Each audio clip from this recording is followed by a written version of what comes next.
My morning greetings to our barangay captain, Honorable Elna Y. Gabilan, to our district supervisor, Sir Alison Imhonyo, Hisongko manager, Mr. Emmanuel Kadungog, sir, administrative officers, Ma'am Bella P. Casas and Ma'am Elsie Kaliwan,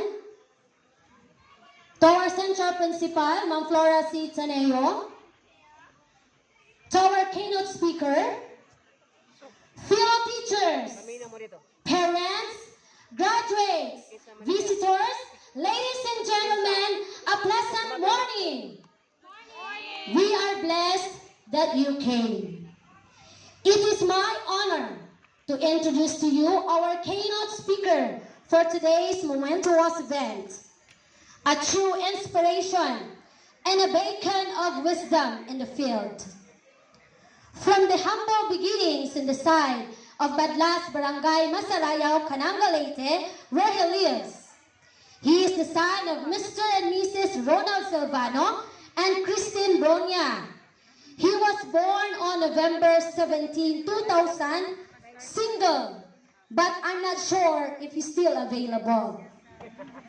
To highlight his educational background, he graduated his elementary years here in Montebello Elementary School back then in the year 2012 with honors and continued his academic track, science, technology, engineering, and mathematics STEM student in his secondary years from Valencia National High School in the year 2018 with high honors.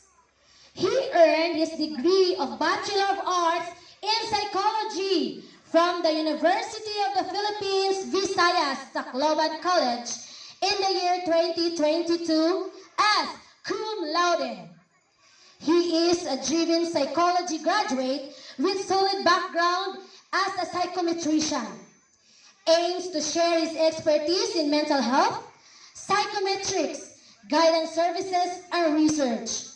His eligibility as career service professional, certified Six Sigma White Belt, registered psychometrician, certified mental health trainer, adds his profile as being committed to contributing valuable skills and knowledge while gaining practical experience to propel his career forward.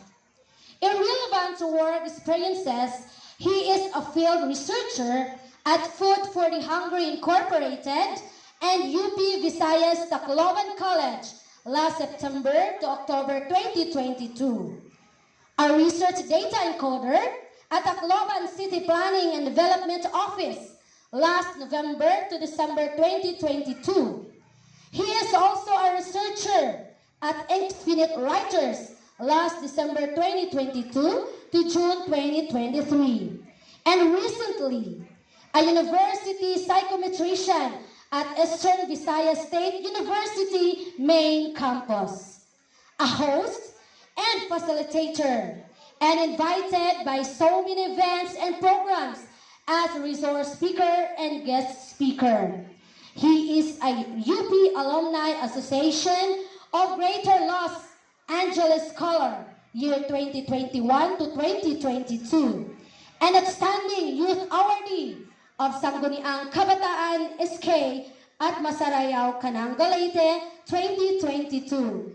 A positive role model for drug abuse resistance education at Ormoc City Police Station 2, year 2017.